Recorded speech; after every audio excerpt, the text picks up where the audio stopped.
Hello again, and welcome everybody to another episode of BitNote. We'll be playing great video game music and talking about the games they're from, just to change up the routine a bit.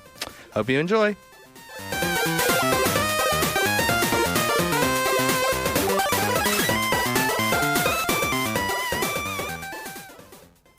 Okay, so I was just looking at sort of games, and as you know, that every so often on the show I've got a bit of a theme. So I figured this theme would kind of be maybe violence, but you know, because they're violent video games. But then it occurred to me that a staggering amount of games do kind of have some form of violence or another, so that kind of did the thing. And then I ended up including Grand Theft Auto 5 in the list because I figured it was appropriate, but I realised I actually wanted to talk about something completely different in terms of Grand Theft Auto. So it looks like that the show isn't going to stick very closely to the theme, despite the fact it's got one game that's going to actually that's held majorly to stick to that theme. So, yeah, it's about as organised as one of my regular shows, but I think that I'll still be able to get some nice sort of cohesion out of this, and to start with, I am going to play some music from The Suffering. Now, as you can tell by the name, The Suffering probably isn't a happy-go-lucky, everything is perfectly fine sort of game, and I think that I'll tell you a bit more why that's the case right after this.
And so that music is from The Suffering, a PC, also on PlayStation 2 and Xbox video game that was released sometime in the mid-noughties, and I wasn't exactly keen. So, what's the suffering about? What is so suffering about it?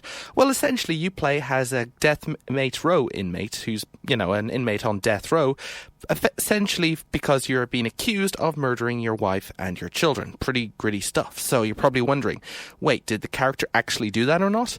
And that's actually one of the interesting things about the game. Your actions over the course of the game determine whether you are actually guilty of that crime or not, which is very interesting. The game isn't just about, you being on death row and just spending time and avoiding things. No, pretty much few seconds into you staying in your prison cell, all hell breaks loose. And I mean that in a semi-literal sense, because this game is kind of a horror, tense, psychological thriller sort of game. So essentially, everything is overrun by all these crazy, insane monsters. It's like every single evil thing that has ever happened on the island. And yes, you're on an island, which the prison is on an island, which makes it a little harder to escape. Like everything on the island is suddenly burst out and is trying to attack everything. It literally, all hell is breaking loose. And suddenly you're trying to find yourself trying to get a way to escape the island and all these crazy monsters that are attacking you. One of the interesting things is that the monsters really have an interesting design. It turns out that the island you're on has a huge amount of history to it. It's not just a prison there. There was also some World War II things going on, World War II camp, which involved people being shot at the firing line. And essentially, there was also a village which involved all these witch trials and everything. It turns out that the monsters that you fight and face and try to battle are essentially all represent some way of being executed.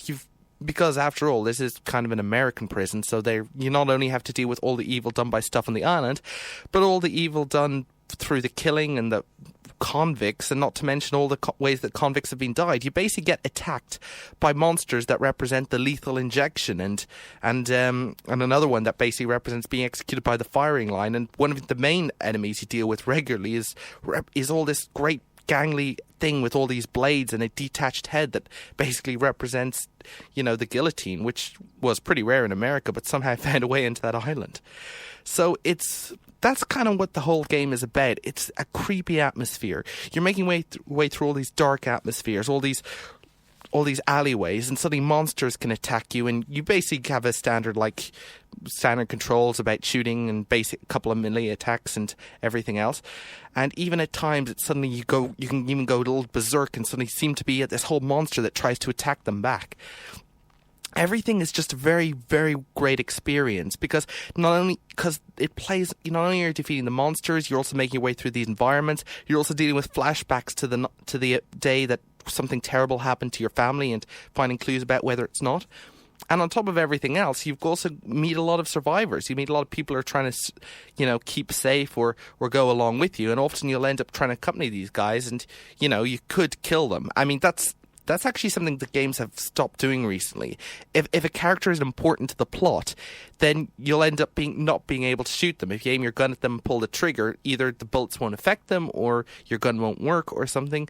And I think that's, I understand it, but sometimes you just want to, you don't like a character in a game, and, since it's just a game, you don't exactly want to, in real life, it's bad to kill people, but in video games, if a character is getting on your nerves, then and given that the game will tend to revolve around you having an array of weaponry and shooting monsters, then using it against a character who might be annoying and you don't believe is any further use to you is kind of at least an option you feel you should have.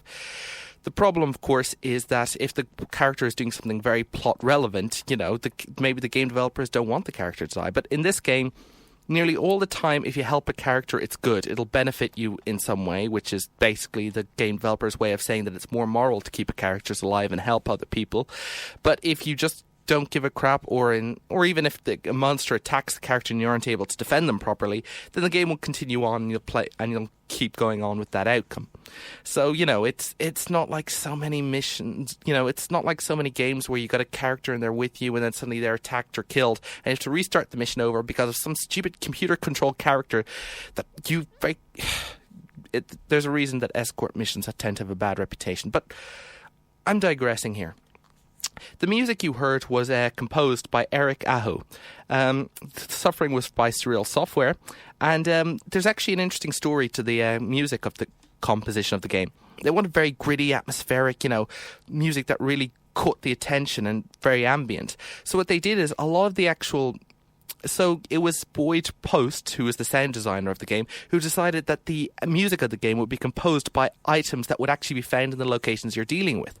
So they took things like garbage cans, tins, even rocks for cavern sections, and basically and Ella Lambin, a Seattle instrument creator, actually was able to create sort of instruments using all these kind of all these improvised items and things, and by beating them all and hitting them in rhythmically, they end up creating a very, very unique sound that's very, very hard to dismiss. It's just, it plays in the background. It seems more real, more involved in the actual setting you're in, because it's not like some harp or violin that wouldn't really have a place in a completely gloomy screwed up American prison, but instead it's just this really environmental sound that really kind of gets to you and speaks up the atmosphere. Also, the game just proceeds very nicely. You'll tend to walk around, continue finding your way through, go through. It's a bit linear, but you meet a lot of characters, you learn things, and you get through some really interesting locations. Everything from quarries to the inside of the prison. There's even this kind of asylum on the that's kind of like outside of the prison grounds, but still on the island, that's been closed for a while. You end up having to go there, and boy, it's atmospheric. One great thing about this is that while it's a third-person action game, so while the camera is from behind your character, you can press a button and suddenly go to first-person view, and that's what I did for the asylum, because seeing out of the character's eyes just makes things more immediate, and I felt like for that level it was just best to just be up close and personal to the action. I love it when a game kind of does that. It took a bit of extra work from the development to just see things through the eyes, but it really worked pretty well. And in the end, how does the game end? Well, like I said, your actions dictate it. How you treat others, how you treat individual circumstances. When you get through it all, you'll get the ending that you feel you deserve, or at least the ending that you deserve from your actions. So that's all pretty good, and I just like the suffering. It's a great experience. It really keeps it going. Like I said, there's a lot of disturbing stuff, but that's kind of the point. It's sort of a horror game, despite the fact that there's actually a lot of action in it. You're still shooting these monsters. You're still defeating these monsters. It still doesn't break the atmosphere of feeling vulnerable, of feeling that there's a whole lot of things and feeling scared. And that's something that's very hard to do in action horror games. Most of the time, horror is generally associated by disempowering you, so you don't have enough to deal with the environment around you. And generally, if you do, then you're dominating the environment, so it's not scary. But somehow, the suffering manages to pull it off. And I think that that's always by giving you the sense that you're not just dealing with individual monsters, you're dealing with the whole island. Whatever force is on the island, whatever all the different things that's causing all these elements from the island's past to come to life and attack you. I believe it's explained a bit more in the sequel, but I haven't played it. Whatever force this is, that is your true enemy. And knowing that you'll never be fully safe until you're off that island, I think that that's one of the things that really drives the emotion of the game. Okay, so that's The Suffering, like I said, horror adventure. I believe it might even be legally free to download for the PC, so take a look for yourself. I think it was definitely offered for freeware at one point, so if you're interested in playing for the PC, take a look. And it probably plays best on the PC. So, I said earlier on that this would be about, I'd be mentioning Grand Theft Auto 5, and so what better way to start with, this is an original song from the game, and they really ramped up the amount of original songs from this game, called Change of Coast by Neon Indian. I'll listen.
And that was Neon Indian, Change of Coast, from Grand Theft Auto 5 by Rockstar North, which was also developed by various other Rockstar studios. Seriously, I checked the list on Wikipedia, there's a ton of Rockstar studios. I didn't even know Rockstar had that many studios spread right throughout the world.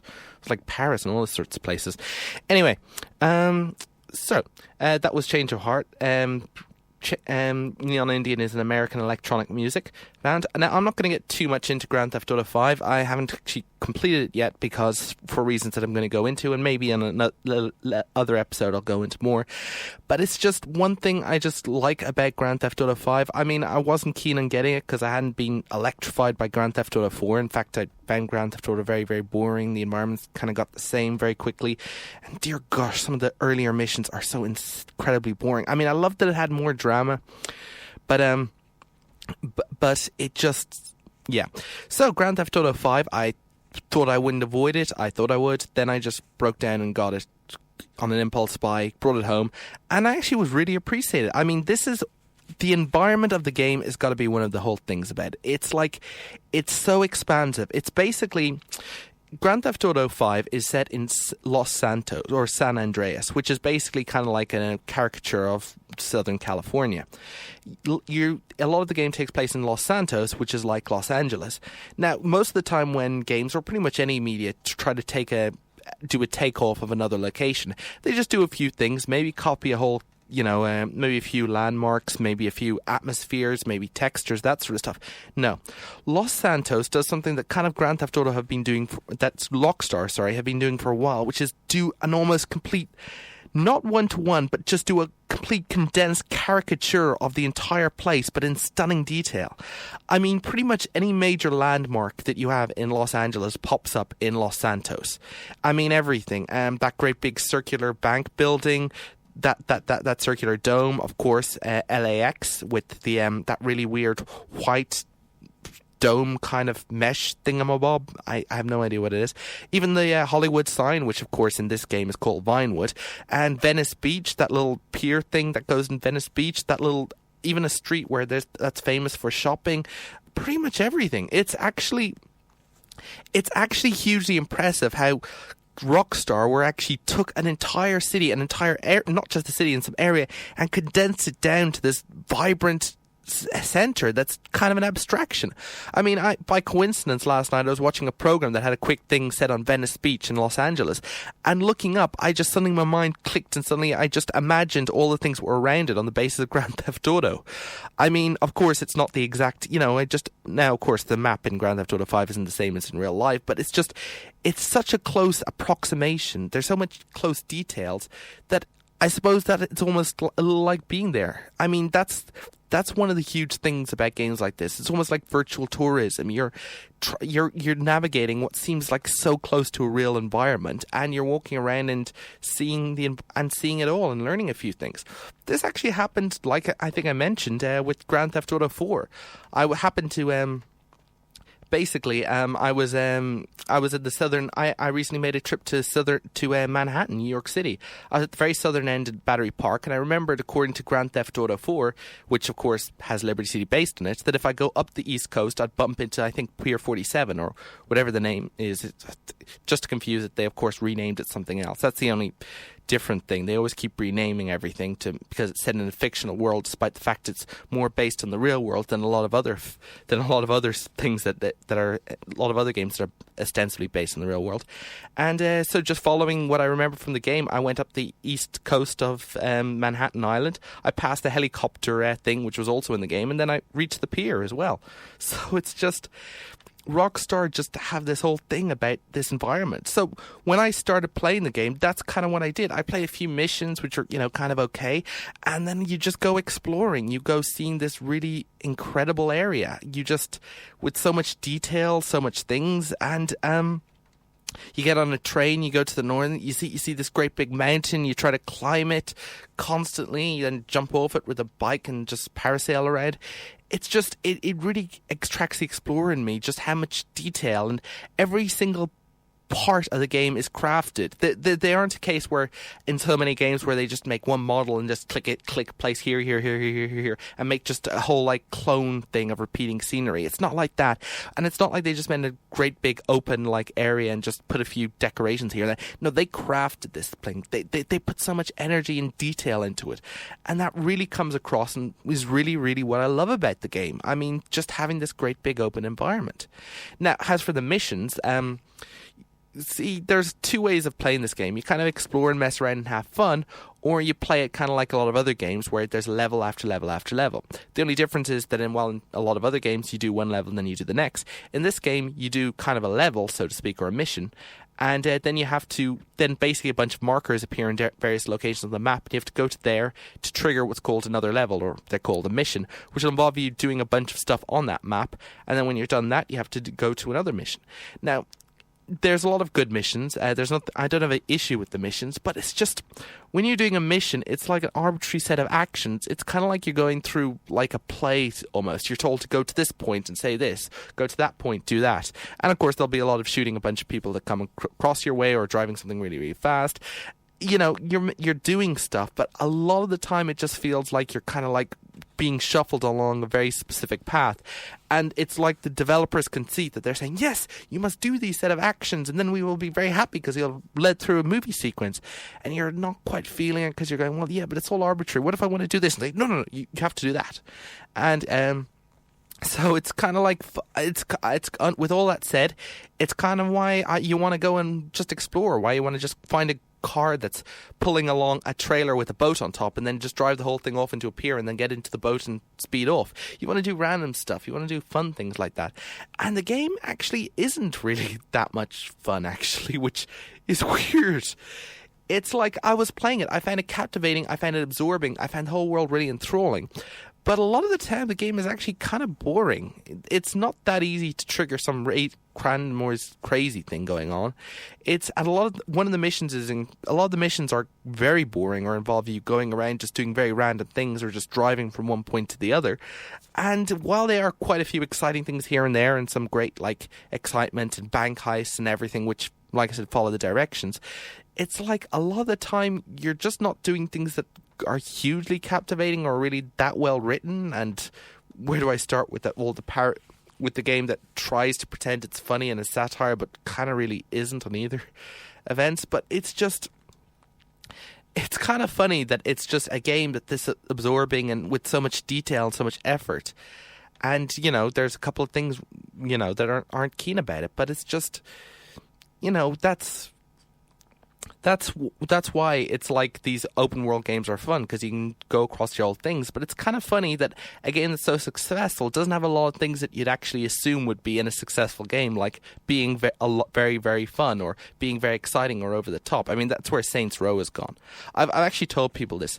Saints Row and Grand Theft Auto is like your parent, Maybe they'll give you a jet fighter. Maybe they'll give you like a helicopter or cool stuff or things to blow up. But, you have to earn it. You have to go through this mission and that mission. You have to take a tow truck and tow a lot of cars for no particular reason, while some dialogue that's kind of serious but kind of really pointless also plays in the background. You have to earn your excitement. You have to earn everything.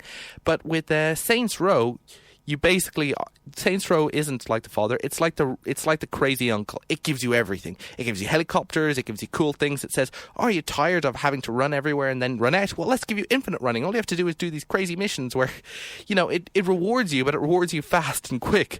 It gives you cool stuff very, very quickly. Suddenly you're flying around in helicopters, shooting stuff, blasting up things, and it feels more like a fun little sandbox than Grand Theft Auto, which is more like, a seriousness simulator, which is captivating in how it portrays the real world, but not very, very exciting.